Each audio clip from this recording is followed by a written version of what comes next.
Hello दोस्तों। तो कैसे हैं आप लोग? उम्मीद करता हूँ अच्छे होंगे। मैं भी बहुत अच्छा हूँ। हम लोग आज करेंगे एक्सरसाइज 4B, प्रश्नावली 4B के सवाल। और इससे पहले मैंने आपको पिछली क्लास में बताया था कि त्रिभुज का जो क्षेत्रफल है वो डिटर्मिनेंट की हेल्प से कैसे निकालते हैं। ठीक है, डिटर्मिनेंट की हेल्प से निकालना और एक वैसे साधारण तरीके से जैसे हम जानते हैं निर्देशांक ज्यामिति में त्रिभुज का क्षेत्रफल, ये मैंने कल आपको बता दिया था। ठीक है, कि किस प्रकार से डिटर्मिनेंट की हेल्प से त्रिभुज का क्षेत्रफल निकालते हैं। आज हम लोग सवाल करेंगे। यदि आप लोगों को पता नहीं है तो मैं बता देता हूँ कि हम क्लास 12 यानी कक्षा 12 का गणित पढ़ रहे हैं, जिसमें हम पढ़ रहे हैं चैप्टर नंबर 4 डिटर्मिनेंट। ठीक, चलिए सवाल करते हैं।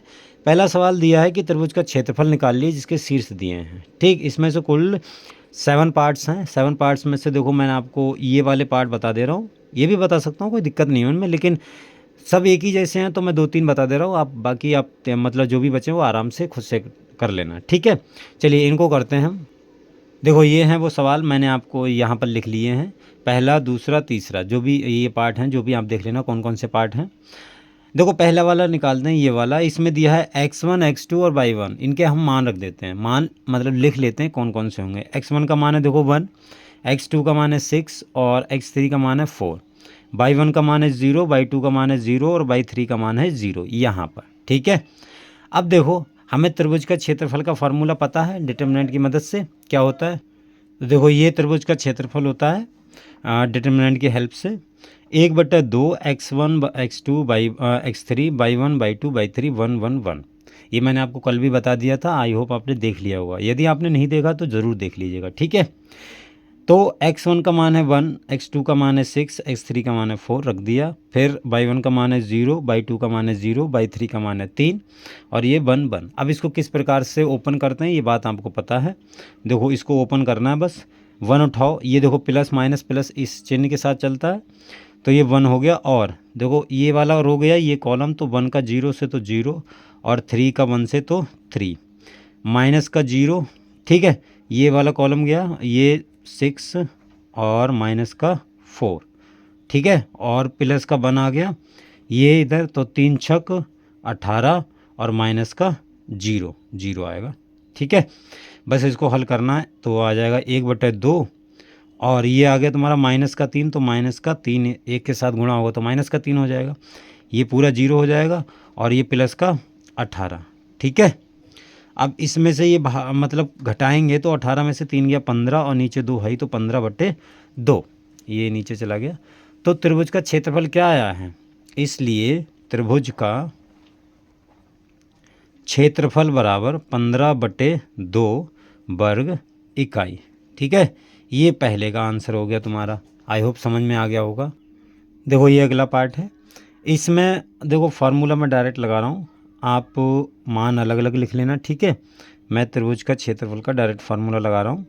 x1 देखो क्या है 2, x2 कितना है 1, x3 कितना है 10 और y1 है तुम्हारा 7 और y2 1 और y3 8। ठीक है, ये 1 ये 1 ये 1 मैंने डायरेक्ट फार्मूला लगा दिया है। अब यहाँ पर इसको देखो ओपन करो तो ये 2 आएगा और इधर ये गया इधर ये, तो 1 माइनस का 8 और माइनस का 7 आएगा ये, तो 1 माइनस का 10 प्लस का 1 आएगा, तो ये 8 माइनस का 10। ठीक है, ये तुम्हारा ओपन हो गया, राइट। अब देखो इसको हल करो तो ये माइनस का 14 आएगा, माइनस का 14। ठीक है, ये माइनस का 14। अब सही है। ठीक है, क्योंकि एक में से 8 गया तो कितना माइनस का 7 और ये देखो माइनस का 9 9 सत्ते 63 प्लस का आएगा 63 और ये कितना आएगा माइनस का 2। ठीक, ये देखो 1/2 और माइनस का 14 और वो सॉरी माइनस का 14 और माइनस का 2 कितना आया है? ये तुम्हारा माइनस का 16 और ये तुम्हारा 63, ये प्लस का। ठीक है, इसमें इससे ये माइनस करोगे तो 63 में से 16 माइनस करोगे तो कितना आएगा 47, तो 47/2 वर्ग इकाई। ठीक, आई होप समझ में आ गया होगा। एक पार्ट मैं और बता देता हूँ, अगर कोई कन्फ्यूजन होगा तो वहाँ पर दूर हो जाएगा। ठीक है, देखो अगला पार्ट है, चलो मैं दूसरे पेज में बता देता हूँ। ये देखो इसमें ये अगला पार्ट है। अब इसमें आप डायरेक्ट फार्मूला लगाओ, ये -2 3 -1। ठीक है, मैं डायरेक्ट मान रख रहा हूँ। और ये माइनस का 3 और ये तुम्हारा 2 और ये माइनस का 8। ठीक है, ये मैंने डायरेक्ट मान रख दिए हैं और इधर 1 1 1। ठीक है, अब देखो इसको ओपन करो, 1/2 और ये माइनस का 2 आएगा, ये गया ये गया, ये 2 और माइनस पहले से, और इसका इससे गुणा होगा तो माइनस का 8, तो माइनस माइनस क्या हो जाएगा प्लस। और ये माइनस एक तो पहले लगता है, इसके साथ भी ये माइनस है, तो माइनस माइनस प्लस 3 हो जाएगा। और ये तुम्हारा इससे ये 3 एकम 3 और माइनस माइनस प्लस 1। ठीक है, और इधर प्लस का 1 ये गया, तो ये माइनस का 24 और प्लस का 2। ठीक है, आई होप समझ में आ गया होगा। इधर ये वाली ब्रैकेट लगा दो, ये 8 तियाँ 24 और ये माइनस माइनस प्लस 2। तो देखो इसका इससे इसको हटाओ, मतलब घटाओ, ये तुम्हारा 10 10 दूनी 20 माइनस का हो गया, और 10 दूनी 20 माइनस का, और 3 दूनी 3, ये कितना हो गया तुम्हारा ये 4 4 तियाँ 12, और ये कितना आएगा माइनस का 22। अब इसमें से ये घटाओ तो देखो कितना आएगा 1/2, 1/2, और ये तुम्हारा आया है माइनस का 20, और इसमें से ये जाएगा तो कितना बचेगा माइनस का 10, तो ये आ गया माइनस का 30/2, यानी 15 माइनस का। ठीक है, लेकिन क्षेत्रफल जो एरिया होता है वो माइनस में होता नहीं, तो आप माइनस का चिन्ह हटा दोगे तो त्रिभुज का क्षेत्रफल बराबर कितना हो जाएगा 15 वर्ग इकाई। ठीक है, ये 15 वर्ग इकाई आ गया, ये तुम्हारा आंसर हो गया। आई होप समझ में आ गया होगा, कोई दिक्कत नहीं होगी। चलिए अगले टाइप के सवाल करते हैं, आप बाकी इस टाइप के सवाल आप खुद से कर लेना, कोई दिक्कत नहीं होगी। देखो अगला जो सवाल नंबर 2 है, आपने स्क्रीनशॉट ले लिया होगा तो देख लेना। देखो मैं दिखा भी देता हूँ फिर। देखो ये सवाल है, सवाल नंबर 2 3 4 इस प्रकार के। तो देखो इसमें आप स्क्रीनशॉट ले लेना, मैं आपको इसको हल करके बताता हूँ। इसमें बोल रहा है कि निम्नलिखित बिंदु संरेख हैं, तो हमें ये त्रिभुज के मतलब ये दिए रखे हैं निर्देशांक, तो हमें संरेख हैं तो उसकी कंडीशन बतानी कि कब संरेख होंगे।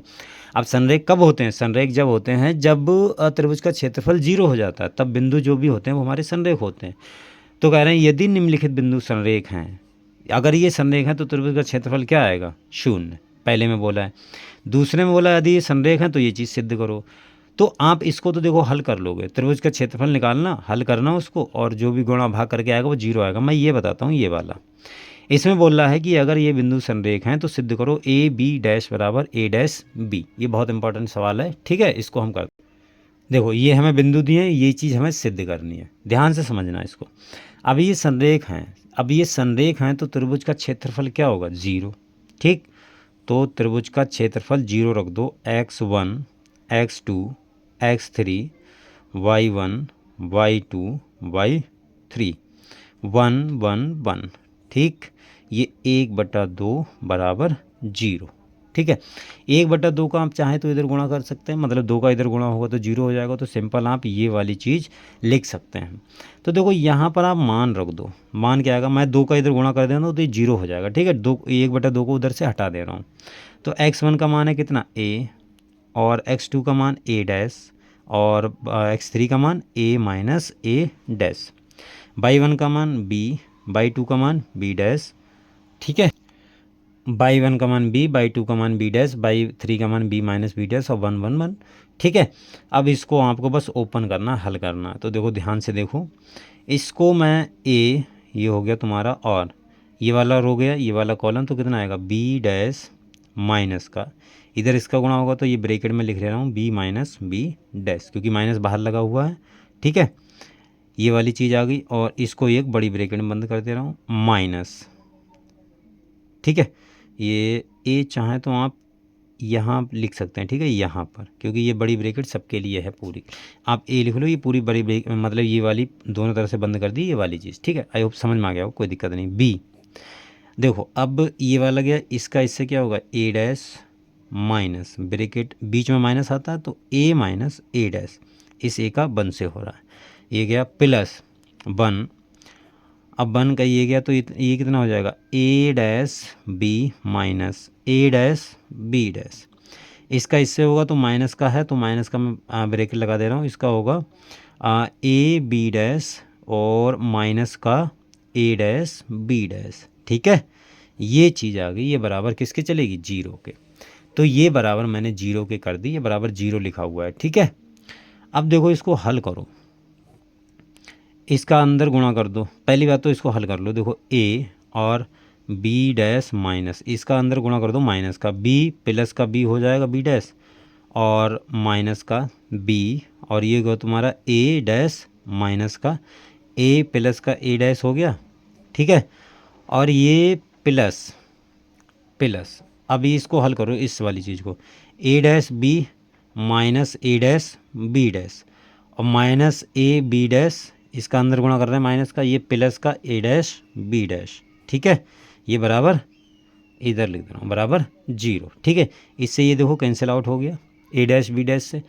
अब देखो ध्यान से समझना, अब इसका मैं इसको और हल कर रहा हूँ, कैसे, इसका अंदर गुणा करो तो ए बी डैश माइनस, पहली बात तो यहाँ देखो 2a डैश, पहली देखो ये बी डैश कितना हो जाएगा 2b डैश, तो 2 का गुणा करूँगा तो मतलब a का गुणा करूँगा 2 में तो 2ab डैश हो जाएगा, ये माइनस का ab, ठीक है।